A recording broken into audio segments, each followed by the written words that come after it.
Good news is that negotiations have begun and that both sides agree they do not want to go into default. So that's a huge update considering the Republicans.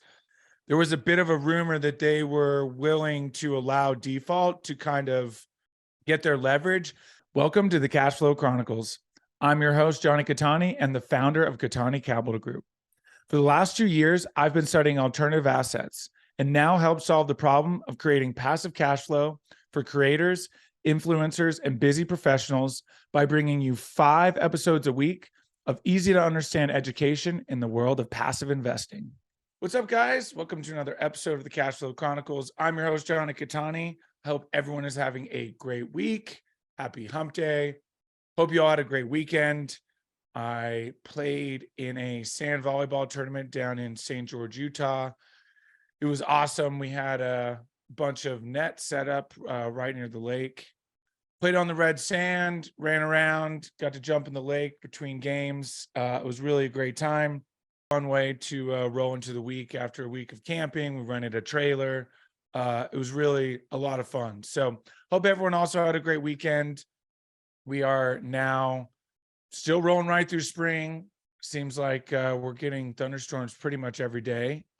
So just what we need here is more rain. If you're from Salt Lake or been paying attention, we have been, now that the snow is starting to melt, now that we're getting warm temps, the rivers are raging.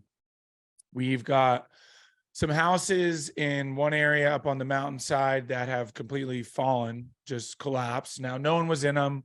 They knew it was coming. The warning signs were pretty evident early on, but that's been an issue.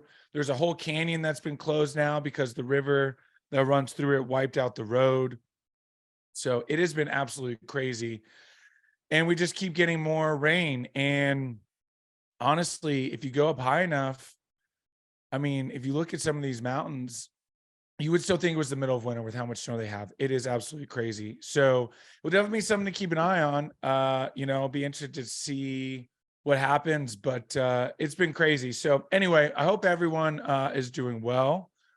I want to give an update. We finally have an update from the federal government in terms of the debt ceiling. I talked last week about where we were kind of at, a bit stagnant, but good news is coming. So I'm really excited to, well, shouldn't say I'm excited, but I'm going to give you guys an update. It's not that exciting, but we're at least making progress. So before I get to that, you guys, of course, always remember, if you are not on my list yet, go join my list, the cashflowchronicles.com. I'm staring at the screen for this recording, which is literally just me, of course, with my sign in the background. If you ever watched on YouTube or you've been on a Zoom call with me, I have my studio, which has my Catani Capital Group sign behind me, and I was just staring at it. And you can go to CataniCapitalGroup.com. You can join my list there as well. If you go to the top right corner and click Become an Investor, scroll down, and there's a form there to fill out. That will get you on my list. But if you go to the cashflowchronicles.com, you will get the video series that's coming out soon, which I'm very excited about. So anyway, don't forget, go there, join the list.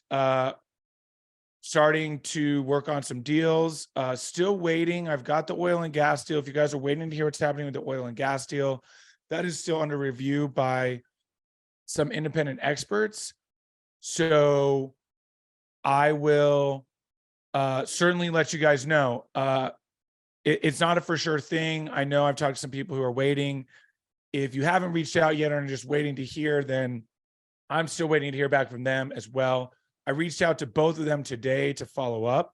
So I'm hoping that tomorrow at least get a follow up in terms of where we're at in their review. Hopefully rolling this deal out. I think it's an awesome opportunity. I think, and this is actually relevant to the conversation we're going to have about what's happening in discussion with the federal government. But, listen, you guys, I am all for renewable energies, and, certainly I think we're headed in that direction. But, you listen to people like even Warren Buffett recently talked about how he still has a 20-year outlook, oil and natural gas, oil and gas. So, I think the biggest thing when it comes to this stuff, as an investor, of course, we talk about coming up with your investment thesis. If something like this against your investment thesis, that's totally fine, right? I totally understand that. But for me, it feels like, this is an opportunity to invest domestically in an energy source that is going to be used, at least for the foreseeable future, and certainly for the next 3 to 5 years, which is the whole period for this deal anyway. So I think it presents a very awesome opportunity, as well as obviously, as I've been talking about when it comes to real estate, transaction volume being down. Investors are looking elsewhere at other opportunities. There's I've talked about e-commerce as well, which is an opportunity I'm going to be looking into. Someone just presented that in my mastermind group in Raise Masters as an investment opportunity with some Amazon and Walmart stores.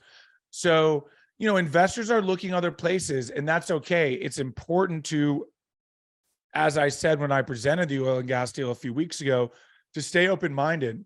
And while I'm very bullish on real estate and will always love real estate, and that will be the foundation, it's important to be diversified for moments like this when, or let's just say 2 years ago, you did an oil and gas deal and you did a real estate deal at the same time, right?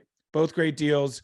But let's say 2 years ago, the debt piece on the real estate was, bridge or floating rate, right? So, and, bridge debt, floating rate, no rate cap. And now, your annual mortgage payment went from $1 million to 1.5 million, right? As the operator. So you're invested in this deal and, basically just went up 50%. Well, most likely what's happened, in fact, I can almost promise what's happened, is that operator has withheld distributions or cut them back, most likely withheld them completely. And it's not to say that that's a bad deal, right? I mean, that's part of it. These things happen. But if you compare it to what's happening in oil and gas, and the reason I have this to compare to is because, the operator in the oil and gas deal that I'm looking at did one from 2 years ago, and it's been paying 19% annual cash on cash. So when you compare the two as of right now, the oil and gas is killing it, right? And the real estate deal will be fine. All this is the operator withholding distributions in order to ensure that they can make their debt payment, get through this turbulent time. And then ultimately, we all know real estate will eventually go back up. And of course, you're, going to get your investment back and then some, right? Now, how long that will be, we don't know. But if you're a cash flow investor and your cash flow got dried up from real estate, well, the good news is that oil and gas deal is still paying 19% for this specific example. So that's kind of my 2 cents on that whole, always be paying attention and to keep growing your network. You guys, you wouldn't, I wouldn't hear about these deals if it wasn't for, going to conferences and talking to people and being part of mastermind groups. Very, very important to do that so you can learn about these opportunities. So there you have it. Okay, so now to the debt ceiling. So I'm just going to cover this really quickly because there's not a ton, but so essentially what's happened is, so President Biden is out on a tour. I believe he's in Asia. He's cutting it short, but he's put some advisors in charge of negotiation. So negotiation talks have opened up. And essentially, here's what we're looking at. The Democrats, of course, just want to raise the ceiling and change nothing, right? And, we'll negotiate later. But the Republicans are staying strong. Now, the good news is I talked last week and I talked about how the Republicans would absolutely regret if they let the country go into default, like an immediate regret, right? So the good news is from their camp, that's not what they want. They do not want that. It's bipartisan that we do not want to go into default.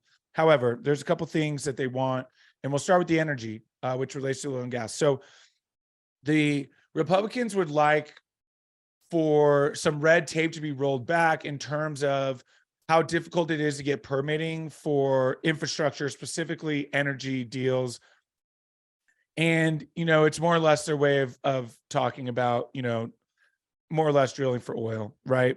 So that's one big thing. They want to see the qualifications be a little bit more challenging in the sense of they want to push for that demographic, economic demographic to have to work a little bit harder, right? So, doing more in terms of finding employment and having and keeping employment. So that's a big one as well. So you've got the energy, you've got the employment. And then the other big one is they want to see some more spending, or they want to see there's actually still reserves, believe it or not, from the big COVID relief fund. And they'd like to see that a clawback. Basically, what a clawback is if you literally envision someone clawing back, right? Like clawing something back, it's quite literally bringing it back. So they want to see some of the funds set aside from the COVID-19 relief bill brought back into the government to use for other things because, really, without getting too far into my stance on COVID's pretty much over, especially in America. Let's just say in America, right? COVID's pretty much over. Not to say it's gone away, but certainly there's not really a need for, a big relief fund. And so they'd like to see that clawed back. So that's really the update. We have basically 2 weeks to make this decision before we go into default. June 1st has kind of been the date that's been set. So again, we'll certainly keep an eye on it. But the good news is that negotiations have begun and that both sides agree they do not want to go into default. So that's a huge update considering the Republicans, there was a bit of a rumor that they were willing to allow default to kind of get their leverage.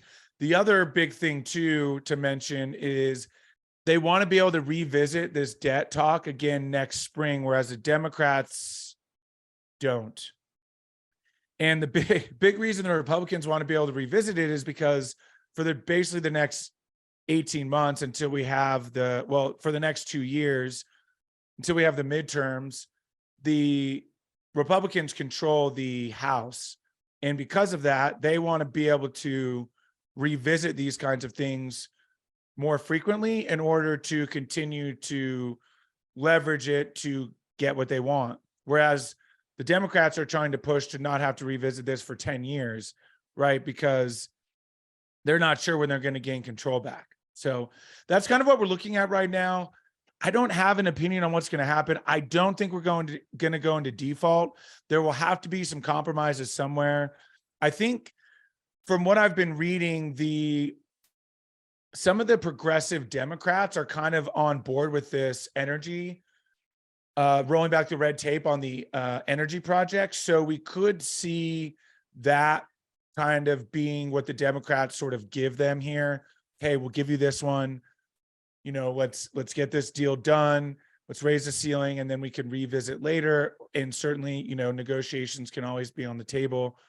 So I really think that will be the one that the Democrats kind of concede to.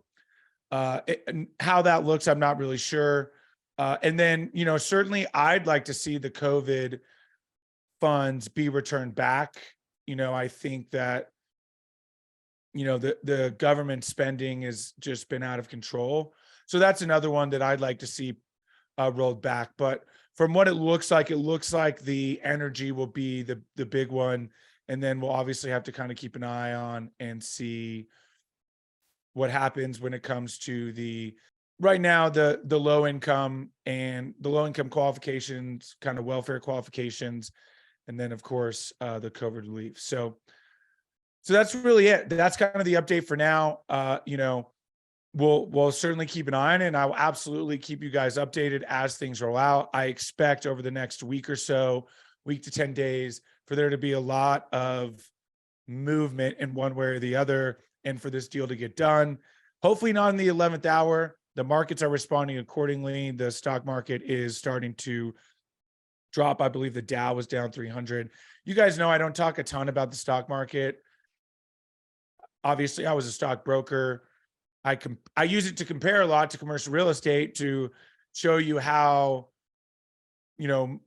how much more stable of an investment real estate is, specifically commercial real estate, specifically commercial real estate that does not include office. So, multifamily, self-storage, that kind of thing. So anyways, thank you guys so much for listening. As always, again, the cashflowchronicles.com.